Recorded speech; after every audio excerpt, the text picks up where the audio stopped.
ഇമാം ഇബ്നുൽ ജൗസി തൻ്റെ സർവ്വത്വ സ്വഭ എന്ന ഗ്രന്ഥത്തിലൊരു സംഭവം ഉദ്ധരിക്കുന്നു. ഒരു കുരുവി ഒരു ദിവസം ഭക്ഷണം കൊത്തിക്കൊണ്ട് പറക്കുന്നതൊരാൾ കണ്ടു. ഒരു മാംസത്തിൻ്റെ കഷ്ണമാണ് ആ കുരുവി കൊത്തിക്കൊണ്ട് പറക്കുന്നത്. അതൊരു ഈത്തപ്പനയിലേക്കാണ് അത് പറന്നു പോകുന്നത്. ഈ കാഴ്ച കണ്ടയാൾ ചിന്തിച്ചു,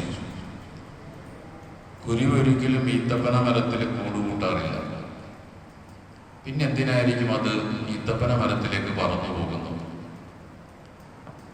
അത് അദ്ദേഹം അറിയാൻ വേണ്ടി ഈത്തപ്പന മരത്തിന് മുകളിൽ കയറി നോക്കുമ്പോൾ അദ്ദേഹം കണ്ട കാഴ്ച, ആ ഈത്തപ്പന മരത്തിലൊരു കുരുടനായൊരു പാമ്പുണ്ട്. രണ്ട് കണ്ണും അതിന് കാണില്ല. ആ പാമ്പിന് ഈ കുരുവി കൊത്തിക്കൊണ്ടുപോയ ഭക്ഷണം മാംസം പാമ്പിന് കൊടുക്കുകയാണ്. ഈ കാഴ്ചയാണ് അദ്ദേഹം കാണുന്നത്. പാമ്പിന് ഭക്ഷണം തേടി അലയാൻ കഴിയാത്തത് കൊണ്ട് അല്ലാഹു സുബ്ഹാനഹു വ തആല ആ പാമ്പിന് ഭക്ഷണം കൊടുക്കേണ്ട ഉത്തരവാദിത്വം, ജോലി ഈ കുരുവിയെ ഏൽപ്പിച്ചിരിക്കുകയാണ്. അത് പടച്ചവന്റെ ഏർപ്പാടാണ്. ഈ സംഭവം ഇമാം ഇബ്നുൽ ജൗസി പറയുന്നത് ഒരായത്തിന്റെ വിശദീകരണത്തിലാണ്.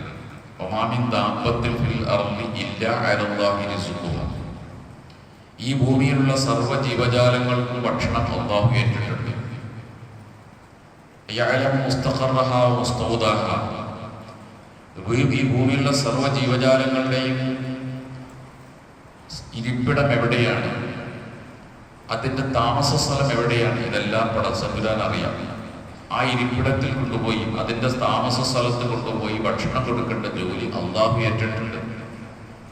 കുല്ലു ഫീ കിതാബിൻ മുബീൻ, ഇതെല്ലാം പടച്ചതമ്പുരാൻ ഒരു കിതാബിൽ എഴുതി വെച്ചിട്ടുണ്ട്. ലുഹുൽ മഹ്ഫൂദിൽ ഓരോരുത്തരുടെ അന്നം അതെവിടെ എത്തിക്കണം, എത്ര വേണം, ഏത് സമയത്ത് കൊടുക്കണം, ഇതെല്ലാം പടച്ചവൻ എഴുതി വെച്ചിട്ടുണ്ട്. അത് ആ സമയാസമയങ്ങളിൽ എല്ലാ ജീവജാലങ്ങൾക്കും എത്തിക്കേണ്ട ജോലി പടച്ചവന്റെ ഇടത് പടച്ചവൻ ചെയ്യും. ഇബ്നുൽ ഖയ്യിം റഹിമഹുല്ലാഹ് പറയുന്നൊരു വാക്കുണ്ട്, അർരിസ്ഖു വൽ അജ്ലു മദ്മൂനാനി, ആയുസ്സും ഭക്ഷണവും അല്ലാഹു നിശ്ചയിച്ചതാണ്. നിനക്ക് ആയുസ് ബാക്കിയുണ്ടെങ്കിൽ നിനക്ക് ഭക്ഷണം കിട്ടും.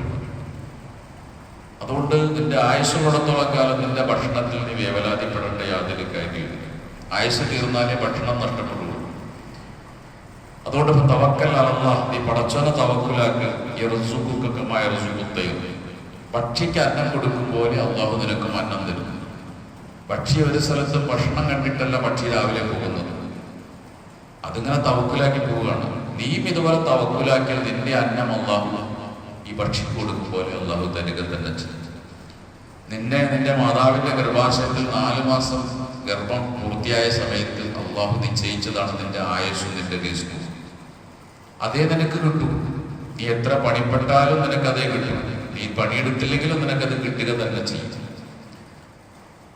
ഒരിക്കലും മനുഷ്യന്റെ അധ്വാനവും മനുഷ്യന്റെ റിസ്കുമായിട്ട് ഒരു ബന്ധവുമില്ല. നമ്മൾ അധ്വാനിക്കുന്നത് കൊണ്ടാണ് നമുക്ക് ഈ റിസ്ക് കിട്ടുന്നത് എന്നാരും ധരിക്കേണ്ട. അതുമായി ഒരു ബന്ധവുമില്ല. അധ്വാനിക്കുന്നത് എന്തിനാണ്? അത് പടച്ചോന്റെ കൽപ്പന അനുസരിക്കാൻ വേണ്ടിയാണ്. അല്ലാഹു പറയുന്നത്, ഫിദാ ഖുദിയത്തിസ് സ്വലാത്തു ഫന്തശിറു ഫിൽ അർദ്, നിസ്കാരം കഴിഞ്ഞാൽ നിങ്ങൾ ഭൂമിയിൽ ഇറങ്ങി പണിയെടുക്കണം എന്നല്ല പറഞ്ഞിട്ടുണ്ട്. ഈ കൽപ്പന അനുസരിക്കാനാണ് നമ്മൾ ജോലി എടുക്കുന്നത്. അപ്പോൾ ഒരാൾ ജോലി എടുത്താൽ അയാൾ അള്ളാന്റെ കൽപ്പന അനുസരിച്ചു. ജോലി എടുക്കാത്തവൻ പടച്ചോന്റെ കൽപ്പന അനുസരിച്ചിട്ടില്ല. രണ്ടുപേർക്ക് റിസ്ക് കിട്ടും. കൂടുതൽ അധ്വാനിച്ചത് കൂടുതൽ കിട്ടുമെന്നോ, ഒരാളുടെ അധ്വാനം കുറഞ്ഞു പോലും കുറച്ചു പോകുന്നു, അങ്ങനെയൊന്നുമില്ല. അധ്വാനവും റിസ്കുമായിട്ടൊരു ബന്ധമില്ല നമ്മൾ മനസ്സിലാക്കി.